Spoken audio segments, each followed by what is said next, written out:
മോണലോവ ഞാൻ എന്റെ കാമുകിക്ക് വേണ്ടി, ഞാൻ പ്രേമത്തിലാണല്ലോ, അപ്പൊ എനിക്ക് ഇപ്പോഴാണ് പ്രേമൊക്കെ ഉണ്ടാവുന്നത്. അപ്പൊ ഞാൻ എന്റെ കാമുകിക്ക് വേണ്ടി എഴുതിയൊരു പാട്ടാണ്. അത്ര തന്നെ. എന്റെ കാമുകിനെ മോണലോവ പോലെയുള്ള ഒരു അഗ്നിപർവ്വതമായിട്ട് എഴുതിയേക്കണാണ് അത് പാട്ട്. അത്ര തന്നെ. ഞാൻ എന്റെ കാമുകിക്ക് കൊടുക്കുന്ന ഒരു ഗിഫ്റ്റ് മാത്രമാണ് അത്. അതാണ് മോണലോവ.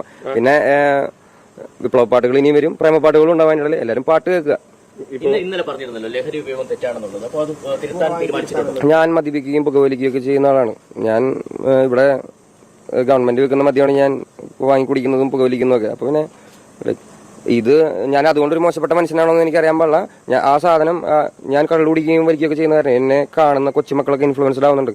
അപ്പൊ എനിക്ക് ഒരു ഇതുള്ളത് ഈ മക്കൾ ഇൻഫ്ലുവൻസ് ആവുന്ന കാര്യം മാത്രമാണ്. അപ്പൊ അതിനാണ് ഞാൻ ഇന്നലെ പറഞ്ഞത്, എന്നെ കണ്ട് ആ കാര്യത്തിൽ എന്നെ കണ്ട് ഇൻഫ്ലുവൻസ് ആവരുത്. അത്ര തന്നെ എനിക്ക് പറയുള്ളൂ അതിനകത്ത്. ഞാൻ പറഞ്ഞല്ലോ, ഇത് ബാഡ് ഇൻഫ്ലുവൻസ് ആണ്. എന്നെ കണ്ട് ഇതാരും പഠിക്കരുത്. ഞാൻ പരമാവധി ശ്രമിക്കും എന്നെ തിരുത്താൻ. കള്ളുകൂടിയും പുകവലിയൊക്കെ നിർത്താൻ ഞാൻ ശ്രമിക്കട്ടെ.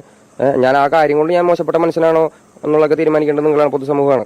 കള്ളുകുടിക്കും പുകവലിക്കും കാരണമുണ്ട്. അപ്പൊ നിങ്ങൾ ദയവ് ചെയ്ത് എന്റെ കൊച്ചുമക്കളെ, ഞാൻ പുകവലിക്കും കള്ളുകുടിക്കും ചെയ്യുന്നുണ്ട്, നിങ്ങൾ അത് ഇൻഫ്ലുവൻസ് ആവാതിരിക്കുക. അത്ര കേസിനെതിരെ വലിയ വിമർശനമാണ് ഉയർന്നുകൊണ്ടിരിക്കുന്നത്. മന്ത്രി തന്നെ പരസ്യമായിട്ട് ഉദ്യോഗസ്ഥരെ തള്ളിപ്പറയാണ്. അപ്പൊ ഈ ഘട്ടത്തിൽ എങ്ങനെയാണ് രണ്ട് നീതി എന്ന തരത്തിൽ വേറെ പാർട്ടികൾ പോലെ തന്നെ വേടൻ പറയുന്ന കാര്യങ്ങൾ? നീതി എന്ന് പറയുന്ന സാധനം ഇന്ത്യയുടെ കണ്ടീഷൻ ചെയ്യപ്പെട്ട സമൂഹത്തിൽ 10,000-2000 വർഷങ്ങളായിട്ട് നിലനിൽക്കുന്ന ഒരു കാര്യമാണ്. അതിനെക്കുറിച്ച് പുതിയതായിട്ട് വേടനൊന്നും പറയാനൊന്നുമില്ല. ഇരട്ടനീതി നിങ്ങൾക്ക് എല്ലാവർക്കും മനസ്സിലാവുന്നുണ്ടല്ലോ. അത് ചോറക്കത്തിനുള്ള ആൾക്കാരല്ലേ. അപ്പൊ നിങ്ങൾക്ക് എല്ലാവർക്കും മനസ്സിലാവും. അതിനെക്കുറിച്ച് വേറെ അധികം ഒന്നും പറയാനില്ല. മന്ത്രിയുടെ അഭിപ്രായത്തെക്കുറിച്ച് അഭിപ്രായം പറയാൻ ഞാൻ ഒരാളല്ല. ഞാനൊരു കലാകാരനാണ്. ഞാൻ എന്റെ കല ചെയ്യുന്നു, ആ കല നിങ്ങൾ കേൾക്കുന്നു. അത്രയാണ്.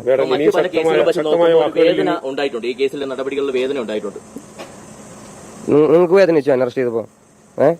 അത്രേ ഉള്ളൂ. ശക്തമായ വാക്കുകളിൽ ഇനിയും പാട്ടുകൾ വരും. എന്റെ ജോലിയാണല്ലോ മാഷേ അത്, പാട്ട് എഴുതുക. ഞാൻ വേടൻ എന്ന് പറയുന്ന ഒരു വ്യക്തി ഒരു പൊതു സ്വത്താണ്. വേടൻ ഒരു കലാകാരൻ പൊതു സ്വത്താണ്. ഒരു കലാകാരൻ രാഷ്ട്രീയത്തെക്കുറിച്ചും അവന്റെ ചുറ്റുപറ്റും നടക്കുന്ന കാര്യങ്ങളെക്കുറിച്ച് സംസാരിക്കേണ്ട ആൾ തന്നെയാണ്.